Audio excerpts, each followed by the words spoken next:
Baiklah,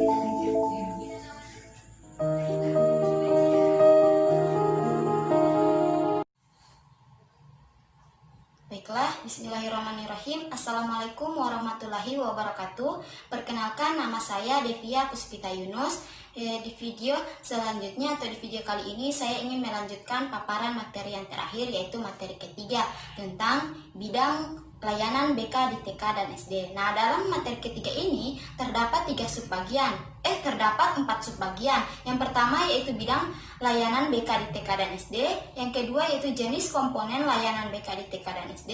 Yang ketiga yaitu ciri-ciri program layanan BK di TK dan SD. Dan yang keempat yaitu penyusunan program pelayanan BK di TK dan SD. Nah, langsung saja pada subbab materi pertama, yaitu bidang layanan BK di TK dan SD. Nah, dalam bidang layanan BK di TK dan SD ini terbagi menjadi 4 bagian. Yang pertama yaitu bidang bimbingan pribadi. Nah, bidang bimbingan pribadi ini yaitu bidang pelayanan yang membantu peserta didik dalam memahami, menilai dan mengembangkan potensi dan kecakapan, bakat dan minat serta kondisi sesuai dengan karakteristik kepribadian dan kebutuhan dirinya secara realistis. Nah, dalam tujuan bidang bimbingan pribadi ini yaitu untuk membantu peserta didik dalam mengenal diri agar dapat menjadi pribadi yang lebih baik dan dapat mengambil keputusan dirinya sendiri. Kemudian lanjut yang kedua yaitu bidang bimbingan sosial. Nah, bidang bimbingan sosial di sini yaitu bidang pelayanan yang membantu peserta didik dalam memahami dan menilai serta mengembangkan kemampuan hubungan sosial yang sehat dan efektif dengan teman sebaya, anggota keluarga dan warga lingkungan sosial yang lebih luas. Nah, tujuan dari bidang bimbingan sosial di sini yaitu membantu peserta didik memahami diri, kaitannya dengan interaksi dirinya dengan lingkungan dan etika yang disadari dengan budi pekerti luhur dan tanggung jawab sosial. Kemudian yang ketiga yaitu bidang bimbingan belajar. Bidang bimbingan belajar di sini yaitu bidang pelayanan yang membantu peserta didik mengembangkan kemampuan belajar dalam rangka mengikuti pendidikan sekolah atau madrasah dengan belajar secara mandiri. Nah, tujuan dari bidang bimbingan belajar di sini yaitu membantu peserta didik dalam mengenal, menumbuhkan dan mengembangkan diri, sikap dan kebiasaan belajar, baik untuk menguasai pengetahuan dan keterampilan sesuai dengan program belajar di sekolah. Nah, yang keempat di sini yaitu bidang bimbingan karir. Bidang bimbingan karir di sini yaitu bidang pelayanan yang membantu peserta didik dalam memahami dan menilai informasi serta memilih dan mengambil keputusan karir. Tujuan dari bidang bimbingan karir di sini yaitu membantu peserta didik mengenal dunia kerja agar dapat menentukan kemana selanjutnya mereka akan melangkah setelah lulus nanti dan mengetahui potensi diri yang dimiliki agar dapat diterapkan dengan kehidupan serta dapat membaca peluang karir yang tersedia di lingkungannya. Lanjut pada subbab yang kedua yaitu jenis komponen pelayanan BK di TK dan SD. Nah, menurut Samsu Yusuf dalam Juntika dalam bukunya Landasan Bimbingan dan Konseling pada tahun 2014 mengemukakan bahwa struktur program bimbingan dan konseling diklasifikasikan menjadi 4 layanan. Yang pertama yaitu layanan dasar bimbingan. Nah, layanan dasar bimbingan ini merupakan layanan bantuan bagi individu yang disajikan secara sistematis dalam rangka membantu individu mengembangkan potensinya. Nah, tujuan dari layanan dasar di sini saya ambil 2.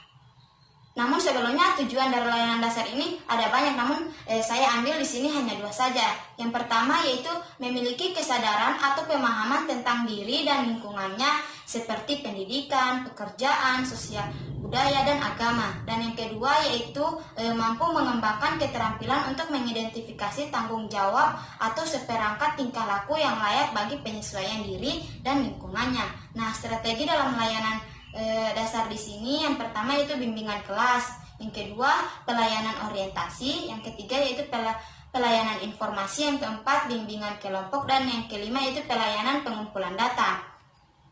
Nah, yang kedua yaitu layanan responsif atau responsive service.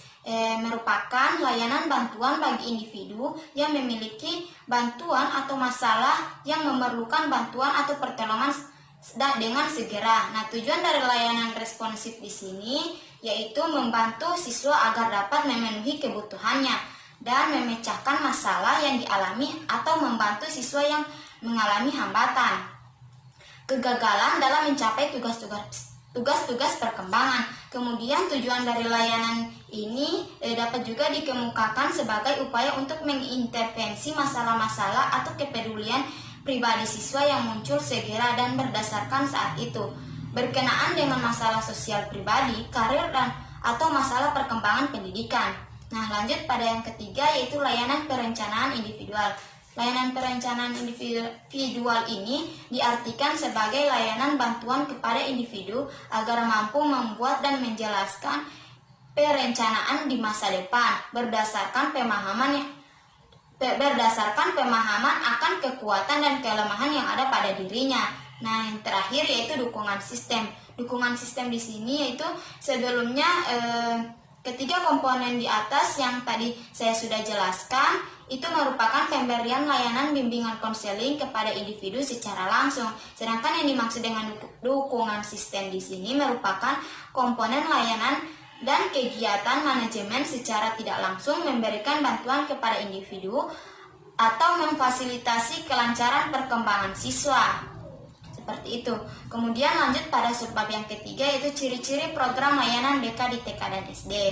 Nah, program bimbingan yang baik yaitu program yang apabila dilaksanakan akan efisien dan efektif. Program tersebut memiliki ciri-ciri seperti yang pertama yaitu program disusun dan dikembangkan berdasarkan kebutuhan nyata dari para siswa di sekolah yang bersangkutan. Yang kedua yaitu kegiatan bimbingan diatur menurut skala prioritas dan juga ditentukan berdasarkan kebutuhan siswa dan kemampuan petugas. Yang ketiga yaitu program dikembangkan berangsur-angsur dengan melibatkan semua tenaga penduduk di sekolah dalam merencanakannya. Yang berikut yaitu program itu memiliki tujuan yang ideal tetapi realistis dalam pelaksanaannya. Yang kelima yaitu menyediakan fasilitas yang diperlukan.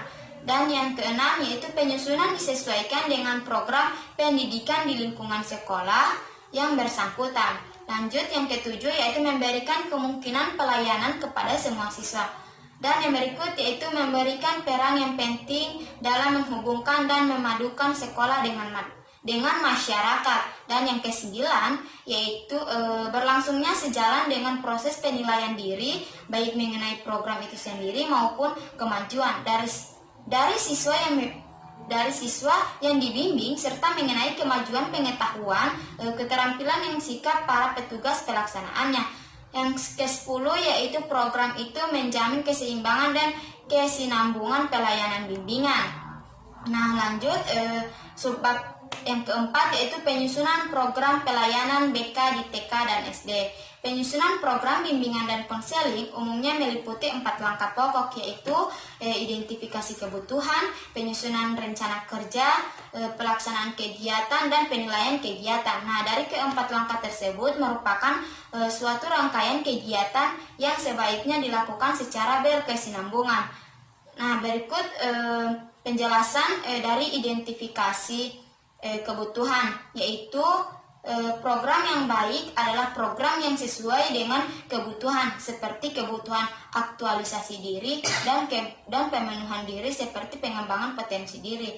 Yang kedua yaitu penyusunan rencana kegiatan. Nah, merupakan rencana kegiatan bimbingan yang disusun atas dasar jenis-jenis dan prioritas kebutuhan konseli. Selain itu, rencana kegiatan bimbingan juga harus disesuaikan dan diintegrasikan antara suatu kegiatan dengan kegiatan lainnya, serta disusun secara sertifikat dan realistik.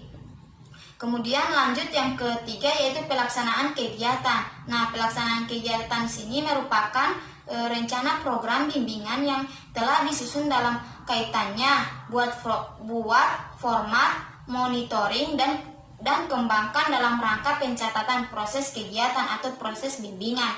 Nah, yang keempat di sini yaitu penilaian kegiatan. Penilaian kegiatan di sini merupakan mencakup semua kegiatan bimbingan dan konseling yang telah dilaksanakan.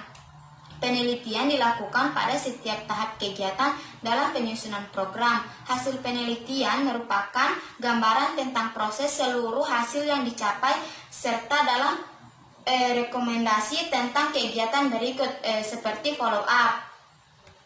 Nah, baiklah, hanya itu yang dapat saya sampaikan dari materi ketiga ini. Mohon maaf bila ada salah-salah kata. Wabillahi taufiq wal hidayah. Wassalamualaikum warahmatullahi wabarakatuh.